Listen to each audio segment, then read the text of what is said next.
आप ये ताज़ा सूरत हाल कैसे देखते हैं? ईरान का मौक़िफ़ ऐसा लग यही रहा है कि कोई उसमें बहुत ज़्यादा लचक नहीं होगी, जितनी सख्ती उन्होंने दिखाई है वो वैसे ही करते रहेंगे, और इस सारे के सारे माहौल में फिर गुफ्तगू की और अमन की बात तो बहुत ही मुश्किल हो गई।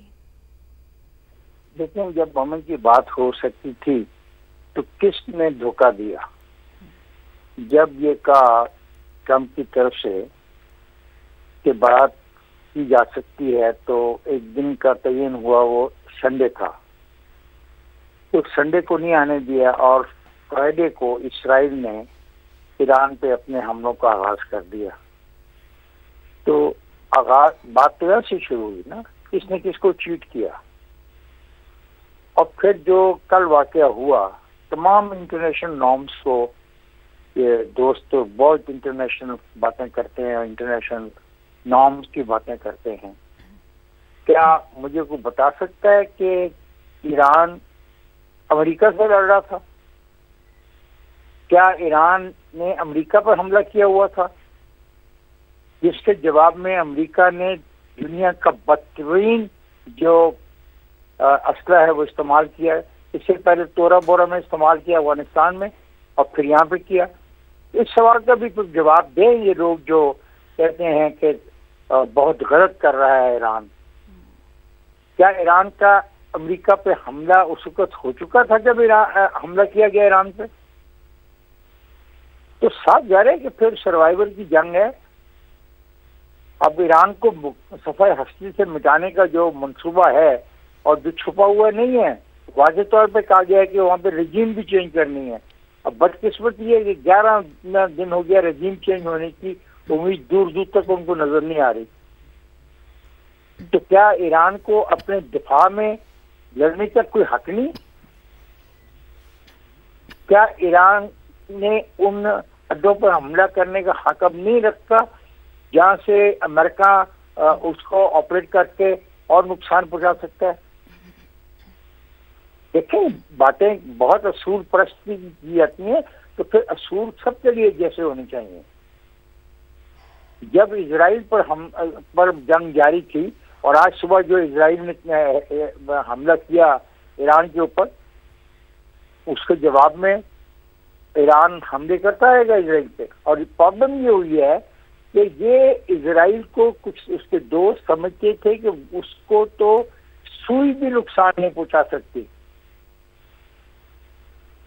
तो अगर ये खिते में हुआ है तो इसका जिम्मेदार मैं तो अमेरिका के उस रवैये को समझता हूँ जो पहले ये तासर दिया गया कि डायलॉग होना चाहिए, और संडे के लिए डायलॉग का डेट तय की गई, और जुम्मे को हमला हो गया, और फिर खुद अमेरिका ने ईरान पर हमला कर दिया।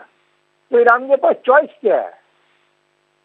ईरान अपनी हुकूमत को अबंडन कर दे, ईरान अपनी जो सॉवरेनिटी उसको अबंडन कर दे, अपनी सालमियत खुद मुख्तारी को खत्म कर दे।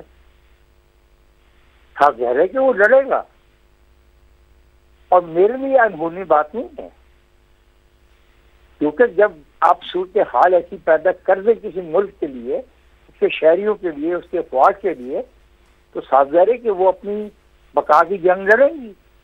और अगर कतर में अमेरिका के किसी अड्डे पर हमला हुआ है, तो अब तकरीबन तमाम अमेरिकी अड्डों पर हमले होंगे जहाँ जहाँ पे ईरान के मिसाइलों की रीच हो सकेगी, क्योंकि ये जंग का आगाज अमेरिका ने किया ईरान के खिलाफ।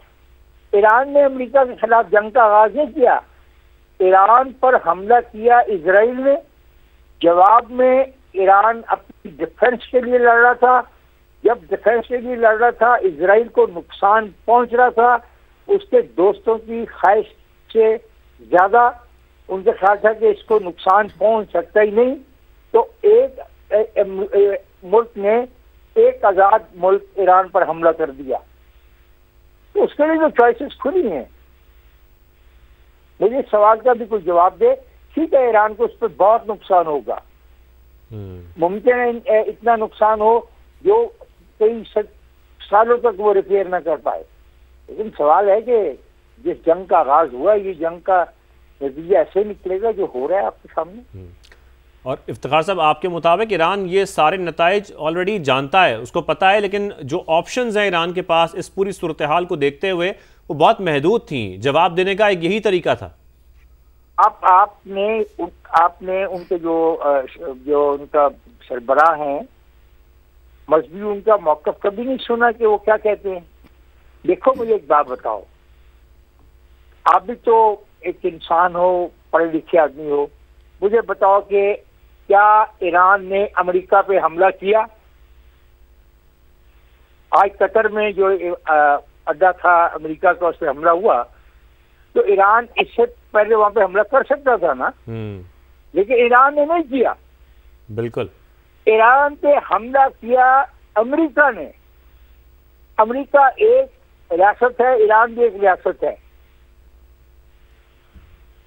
तो सावधान है कि अगर जंग का आगाज हुआ तो फिर नुकसान तो होगा दोनों तरफ का। तो ये कहना है कि ईरान मारा जाएगा, ईरान खत्म हो जाएगा, ईरान तबाह हो जाएगा, डेफिनेटली ईरान को इस बात की समझ है कि उसको ज्यादा नुकसान पहुंचेगा। लेकिन ये भी तो नहीं हो सकता ना कि जो हो रहा है, यानी जो कुछ भी किया गया बच्चों के साथ उस इलाके में, गजा में क्या नहीं हुआ। कहां से ये सारे दानश्वर जो बातें करते हैं इंसानी हकूक की और बालादस्ती की, और कि फलाना कमजोर है, फलाने को ऐसी हरकत नहीं करनी चाहिए, ये किधर से सारे लोग? ऐसा न करें। असूल की बात हमें करनी चाहिए। सही सही। एग्रेसिव अगर मेरे मुल्क में कोई हमलावर होगा, मैं बिल्कुल उसका जवाब दूंगा। और जब एक तीसरा फरीक मेरे पर हमला करने वाले के साथ शरीक हो जाएगा, तो वो भी मेरा दुश्मन बन जाएगा। यही पॉइंट लेकर मैं मोहम्मद आतिफ साहब आपकी जानिब आता हूं। जब तीसरा फरीक हमला करेगा तो फिर वो भी मेरा दुश्मन होगा।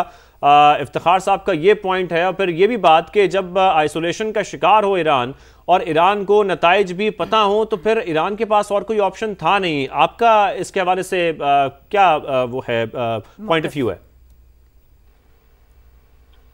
जी, दोनों बातें दुरुस्त हैं इफ्तिखार साहब की। दुश्मन का दुश्मन दोस्त होता है और दुश्मन का दोस्त दुश्मन होता है। यहाँ तक इनकी बात बिल्कुल ठीक है, और ईरान के पास कोई ऑप्शन नहीं था, ये बात भी बिल्कुल दुरुस्त है। अब तो देखिए, ईरान ने जो करना था वो कर दिया। अब जवाबी हमला क्या अमेरिका करेगा, कितना बड़ा करेगा, उससे ईरान को कितना नुकसान पहुंचेगा, अब तो अगला स्टेप ये होना है। और उस अगले स्टेप से पहले ईरान ने जवाबी हमला कर दिया है। ईरान ने बता दिया है कि वो खामोश नहीं रहेगा। ईरान ने बता दिया है कि उसको एक ऐसी रियासत ना समझा जाए जिस पर हमले होते रहेंगे और वो खामोशी से उन हमलों को बर्दाश्त करता रहेगा। ईरान को चाहिए कि वो, अब जैसे प्रेसिडेंट ट्रंप ने हमला करने के बाद कहा था, we are now ready for peace, Iran को चाहिए कि वो अब इस हमले के बाद डायलॉग के ऊपर आ जाए। वो भी पब्लिकली, उसका जो फॉरेन ऑफिस है, उसके जो एम्बेसडर हैं यूएन के अंदर, वो ये कहें कि हमने जो करना था हमने कर दिया। बेहतर ये है कि अब इस कार्रवाई को यहीं रोक दिया जाए। अमेरिका अगर अब ईरान पर हमला नहीं करता तो ईरान भी अमेरिका के किसी अड्डे पर हमला नहीं लेकिन क्या ईरान के ऐसे कहने से अमेरिका जवाब नहीं देगा? जी देखिए, अमेरिका क्या करेगा इसका फैसला तो सदर ट्रंप ने करना है।